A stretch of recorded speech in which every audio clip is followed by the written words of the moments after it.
3:30 nga ng umaga nung nagsimula kaming mag-rides. Yan. So, ayan. Ito yung papunta pa lang kami sa 7-Eleven para kitain yung isa pa namin kasama para makompleto na kami para makalis na dire-diretso. Ito naman yung nasa 7-Eleven na kami. Yan. 4 na sasakyan yan at 8 yung motor. At yung iba ay may angkas pa, kagaya namin. So, ayan. Yan, nagdire-diretso na rin kami. Pagkatapos namin makita yung kasama namin at makompleto kami lahat. Yan. Ito nga ay medyo madilim.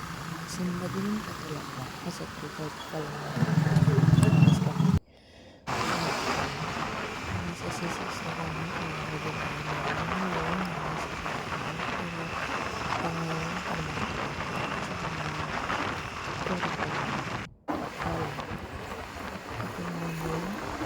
Ito naman yung yan, kinukuhaan ko yung mga kasama kasi ang ganda kasi meron mga sunod-sunod kami na ilaw tapos meron din sa unahan. Yun nga lang, hindi mo masyadong ma-appreciate kasi ilaw lang yung makikita mo kasi nga madilim pa.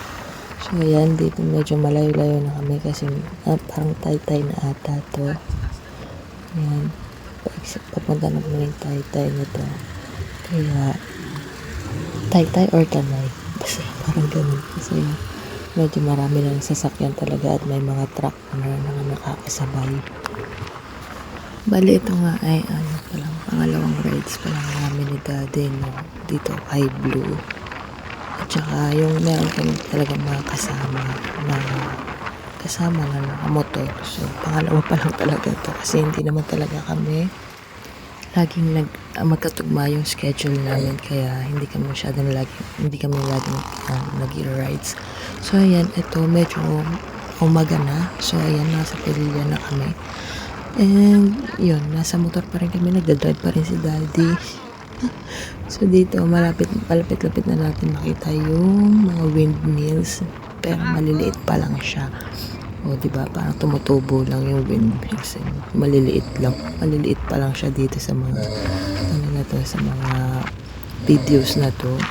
Nakikita niyo ba yung windmills dyan? Diba? Napakalayo pa at napakaliliit pa. So, ayan. So, maririnig nyo naman, no? Medyo nahirapan kami mag-usap ni Daddy kasi wala kami intercom. So, kasi nga hindi naman kami madalas mag-rides kaya hindi namin siya kailangan. Ang rides namin is papuntang work ko lang at saka pag sinusundo niya ako, yun lang yung rides namin. So, napakalapit lang from Parañaque lang to Taguig. So, ayan na yung mga windmills. Yan, napakaliliit pa. So, diretso pa rin kami. Diretso pa rin sa pagmumotor. Actually, isang beses lang kami nag-stop over nung nung rides namin na yan. Isang beses lang talaga. Kasi para mabilis namin makarating. Diyos may napakarami yata namin bundok na dinaanan dito. Sa totoo lang. Ang layo nung namin. Mga 3 oras mahigit kaming nagmumotor. As in, 3 oras mahigit. Pero isang beses lang kami nag-stop over. Pero kahit isang beses lang kami nag-stop over sa biyahe namin na yan, may appreciate mo na kasi napakaganda ng tanawin. O, tignan nyo, diba? Iba-iba talaga makikita mong tanawin dito. Yan, kung makikita nyo yan, mga damuhan na medyo tuyot na. Pero meron ka rin makikita na refreshing sa mata mo na puro kulay green pa yung makikita mo. Then, yung mga time na yan, dito yata yung namamanhid na yung mukha ko. Kasi mas gusto ko naka-open yung yung visor ko. Kasi nga syempre minsan lang naman tayo makapag-rides. So, nature trip na rin naman yan. So, mas gusto ko naka-open yung visor ko. Sa totoo lang, kaysa sa nakababa yung visor ko. Kasi, mas nakakalanghap tayo ng sariwang hangin. Kasi ang daming puno, tingnan nyo. So, sarap niyang langhapin. So, minsan binababa ko na lang yung visor ko pag feeling ko sobrang sakit na nung mukha ko sa sobrang lamig, no. So, ito sa mga oras na yan, no. Nasa taas na naman kami ng bundok. Yan. Makikita nyo, meron mga overlooking view. Yan. So, bago umalis kami ni Daddy, hindi pa kami nakapag-almusal, hindi kami nakapag-kape. Kasi nasikaso namin yung dalawang bata. Kasi syempre kasama namin sila. Nandoon sila sa isang sasakyan kasama si Pia. So, ginising lang namin siya. Nagising kami mga 2:30. So, kami ay naligo naman na nung gabi bago kami natulog. 12 na kami ng tulog. So, yun. Pagkagising namin talagang inasikaso lang namin yung mga bata. Tapos, yung gabi pa lang inasikaso na namin yung mga gamit. So, binihisan na lang namin yung mga bata nung paggising nila nung madaling araw, mga alas 3. Saka lang namin sila ginising para ready na talaga at bibihisa na lang sila. Tapos medyo nahirapan pa kami gisingin si kuya dahil nga sobrang aga pa. Tapos nung nagtawag pa si daddy ng tricycle nung pag-alis namin kasi nga nakamotor lang kami na pupunta dun sa kaibigan namin. Dahil nga sasakyan niya yung gagamitin at kasama din yung mga anak niya. So, ang rides namin na to ay sponsor ni Yves Gonzalez at saka ni Irene Gonzalez. Yung ka-classmate namin sila nung 4th year high school. So, ayan. Nakita-kita kami kasi umuwi si Yves from galing ibang bansa. No? Pero lagi naman kami nakikita pagka dumarating siya dito. Siyempre, natin yung kababata natin tsaka katropa talaga natin yun. Since 2005 diba, batch 2005 kami na high school hanggang ngayon kasama pa rin namin yung iba namin mga classmates na yun. Nakikita-kita pa rin naman kami lalo na pag nandyan siya tsaka pag may mga birthday lalo na birthday na ng anak ganyan. So ayan. And ano pala to, sa Real Quezon kami pupunta, no? Napakalayo. So, bakit nga ba kami nakamotor lang? So, ang una kasi talagang plano niyan is kami-kami lang. As in, adults lang, walang kids for a day. Sana, no? So, dapat yun lang. Kaya kami nakamotor lang, no? So, last minute, medyo nagbago. Kaya, pinasama ko na rin yung mga bata, no? Kasi kasama naman nila yung kids nila. And may sasakyan naman sila. And, yun.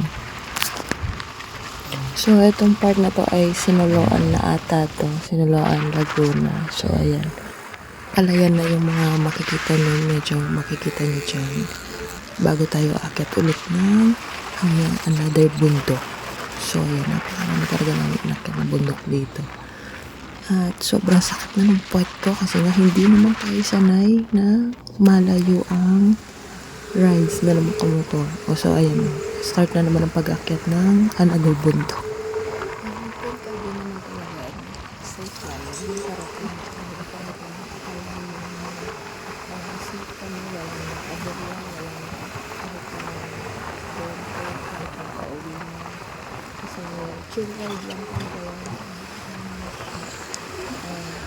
Chill ride lang yan.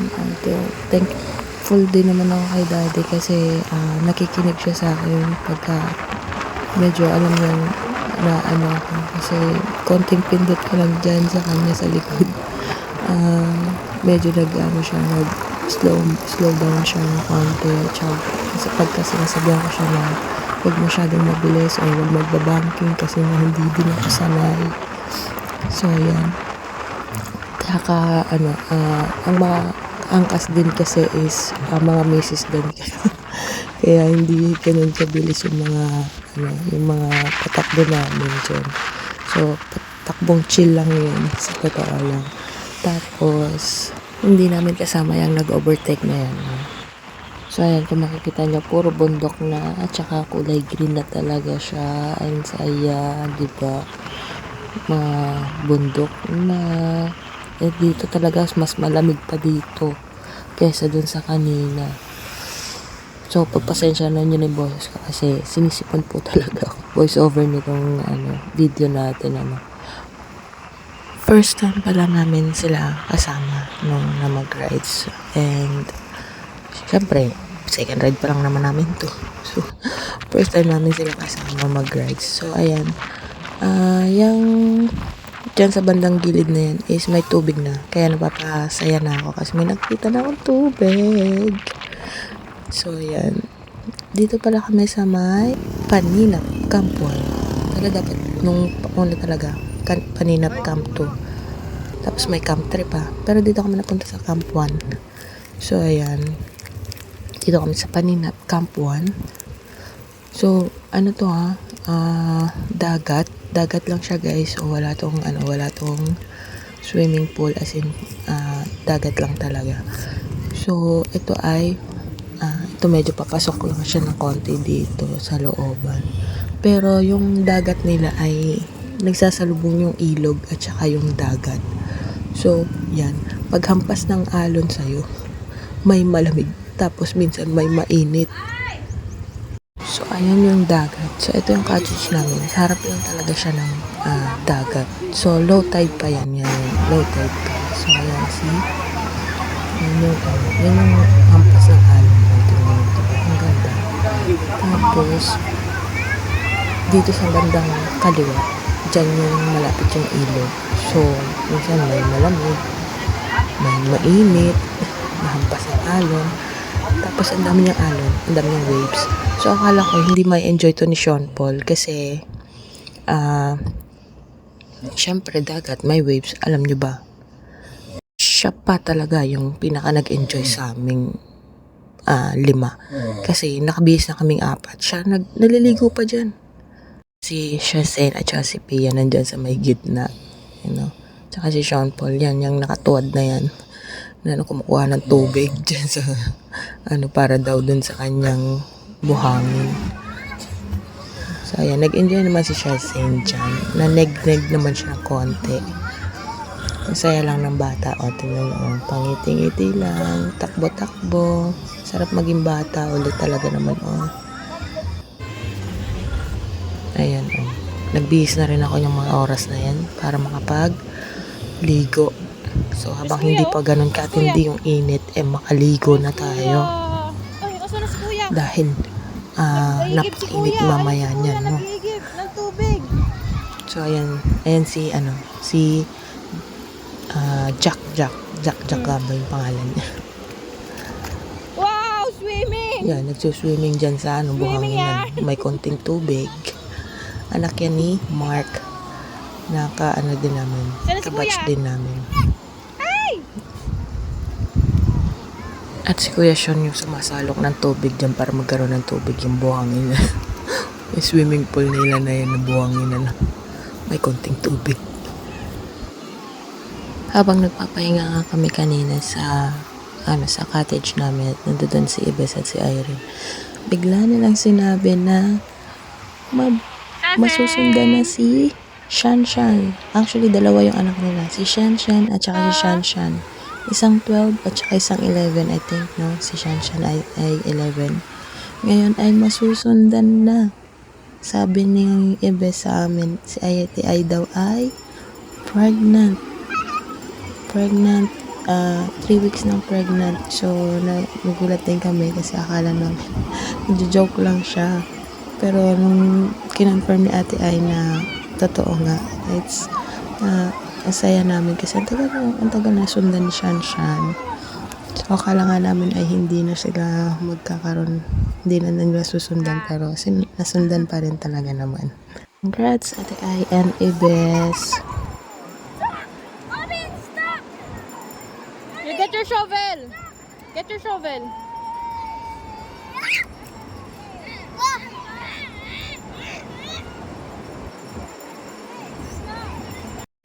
Yung part na yan na pinaghukayan ni Kuya kanina hindi yan abot ng waves. Ngayon, abot na siya. So, nag-high tide na yan siya. Nag-start na mag-high tide. Kita niyo ba yung alon na yan? Enjoy yan, Sean Paul. Just hindi mo lang pipigilan talaga namang mas gusto niya pa dun sa tingnan niyo, sarap ng pagkakahiga niya. Sakto-sakto.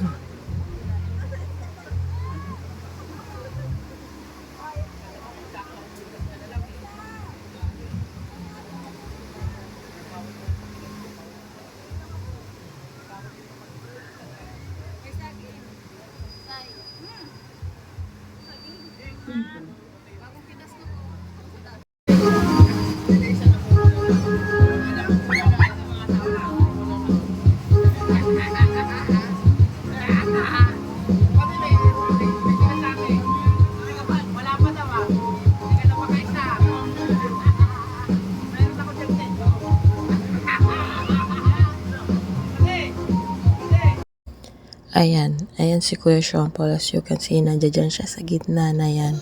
Siya yung naka-vest ng dyan, neon orange. Siya yung naka-vest na yan na lumulundag-lundag dyan. So, kami ni Daddy, kaming apat nandito na sa cottage. Siya, gusto niya pang mag-swimming. Sige, inayaan namin. Tapos pinaanuhan lang namin kay Don na pakitingnan-tingnan dad baka lumayo ng husto. So, ayan siya. Ina-enjoy niya yung waves. Habang binibidyohan ko nga siya dyan, talagang tinititigan ko siya kasi baka mamaya biglang hindi siya mapansin or biglang rin nanganod ba. Kaya, syempre, firstborn natin yan, anak natin yan. Kailangan responsible tayo sa mga mangyayari sa kanya dyan sa swimming natin. Tapos ang feeling ko medyo lumalayo na siya, pinaahon ko na siya. Pa rin kasi yung nag-iingat. So nung pag-uwi ay 5 motor at 2 sasakyan na lang muna kami kasi nagpaiwan pa yung iba dahil gusto pang mag-swimming. So kami ay nauna na kasi nga hindi naman kami mabilisang mag-motor, no? Kaya hahabol na lang daw yung ibang nakamotor. So sila kasi ay sanay naman na dyan. So kami ay mga hindi. Kaya uwi na kami mga 4 pa lang yan ng hapon. Umuwi na kami. Super sulit, super saya, and super nag-enjoy kami. Especially yung mga bata sa pagsiswimming namin. And na-enjoy din namin yung rides namin, no? Kasi ang gaganda ng views. Although ang sakit niya sa puwet, pero worth it kasi sobrang ganda ng makikita mo. Taking talaga yung mga views, and thank God lang talaga na wala tayong aberyado, wala tayong pagsakit na tiyan. Kahit pagsakit na tiyan, wala eh. Tsaka yung walang aksidente, walang aksidente sa amin, wala rin kaming nakasabayang aksidente, mga ganun ba. So shoutout again kay Ibes and Irene, syempre sa pag-organize. Syempre hindi naman madaling mag-organize ng ganito, no? Then, sa mga kasama namin, si Don, si Mark, si Donna, si Nori, tsaka yung asawa niya, si Ruben. Tapos yung yung ibang kasama ni Ibes ng kapitbahay nila na talaga namang inaalalayan kami sa pag-ride. Kailan nga ba yung susunod? Kasi feel ko gusto ko na ulit mag-rides, no? Kala mo naman nagmomot, kala mo naman nagdadrive, no? Siyempre, pag nandiyan ang aking asawa, lagi tayong passenger princess, no? Siyempre, kasi yung motor namin, 7 days old pa lang yan, naibangga ko na sa pader. Ganon din yung aming sasakyan, no? Naibangga ko din siya sa pader. Pero buti na lang, sa pader lang, at hindi siya wasak. Kasi gas-gas lang. Very, very light lang naman. So, ang ganda dyan siya. Pinubus pa kasi yung aking confidence sa pagdadrive. So, yun. Lagi lang tayong passenger princess. So, yun lang muna for today's video. Thanks for watching.